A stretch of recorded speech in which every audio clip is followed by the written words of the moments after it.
Hai sahabat wanita, suatu sore di bulan Ramadan saya dan teman-teman berencana untuk makan berbuka puasa bersama di warung ayam goreng Jawa yang sangat kesohor di kawasan Melawai Blok M. Lagi seru-serunya makan dan ngobrol, ketawa-ketawa, tiba-tiba seorang gadis berhijab, cantik, berteriak sangat kencang dan melompat ke atas kursi, mengagetkan seisi warung yang kala itu sangat padat. Ternyata di kakinya melintas seekor kucing.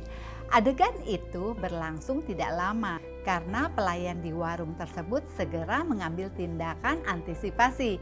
Semua kembali seru, aktivitas makan kembali berlanjut.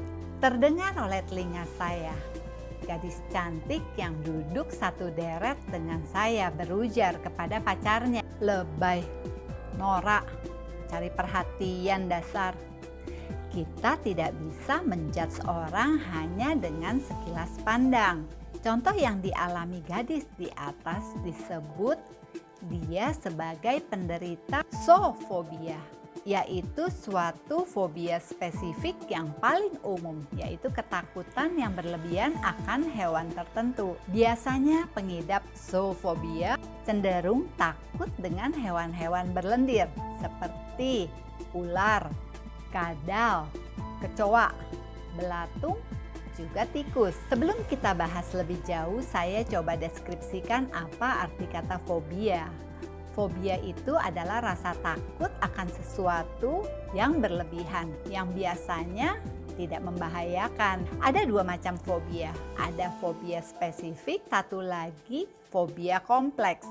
Fobia spesifik adalah ketakutan akan objek, benda, hewan, situasi dan aktivitas spesifik, biasanya muncul pada masa kanak-kanak atau remaja.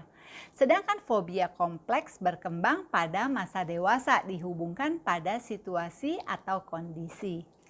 Seorang employee di perusahaan tempat saya bekerja lebih memilih naik tangga darurat ketimbang harus naik lift untuk menuju ke lantai 12.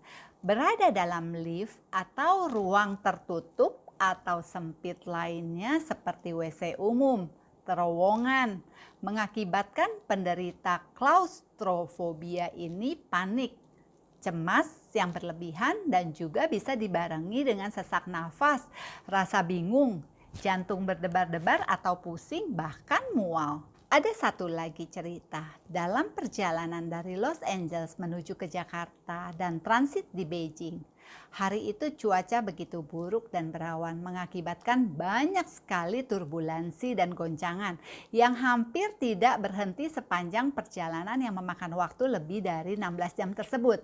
Mengakibatkan gadis belia, seorang YouTuber tentang kisah-kisah horor, Cheryl Antoinette, begitu syok, takut dan histeris.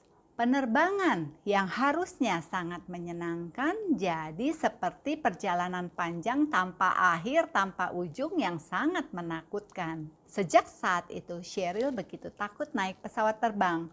Fobia ini disebut aerofobia yang muncul setelah seseorang mengalami trauma atau kita sebut PTSD. Panjangannya adalah Post Traumatic Stress Disorder. Banyak orang takut akan ketinggian, tapi kalau ketakutan itu disertai dengan rasa gelisah atau gugup saat berada di tempat yang tinggi, itu disebut Anda menderita akrofobia. Kalau kalian pernah nonton drama Korea yang berjudul What's Wrong with Secretary Kim, di mana pemeran utamanya Park Seo Joon mengalami linonophobia. Dia begitu histeris, gemetar, pucat, sesak nafas saat dia melihat tali pengikat kabel-kabel telepon dan internet di kantornya. Fobia ini timbul karena saat dia duduk di kelas 4 SD, dia pernah diculik, disekap dengan kaki tangan diikat sangat kencang dengan seutas tali, sampai membuat bekas tanda di kulitnya hingga dewasa. Trypophobia adalah fobia yang datang setelah orang melihat lingkaran kecil atau kumpulan lubang yang bertumpuk-tumpuk. Misalnya kelopak biji teratai, sarang lebah, batu karang, atau kulit yang berlubang-lubang seperti bopeng. Biasanya saat melihat benda-benda pencetus tersebut, penderita akan merasa mual, gatal-gatal sekucur tubuhnya, rasa pusing, berkeringat, dan rasanya nggak karuan. Masih banyak fobia-fobia yang lain dalam kehidupan ini. Ada yang takut kegelapan, ada yang takut menjadi tua, dan masih banyak lagi. Fobia dapat menimbulkan tekanan mental akibat ketakutan yang berlebihan yang terjadi. Cara mengatasinya, konsultasi dengan dokter psikolog atau psikiater untuk mendapatkan arahan dan penanganan. Dengan begitu, kejadian traumatis tidak menyebabkan gangguan mental lebih lanjut. Sekian ulasan saya tentang fobia. Semoga bermanfaat. Sampai ketemu di tips mama yang selanjutnya.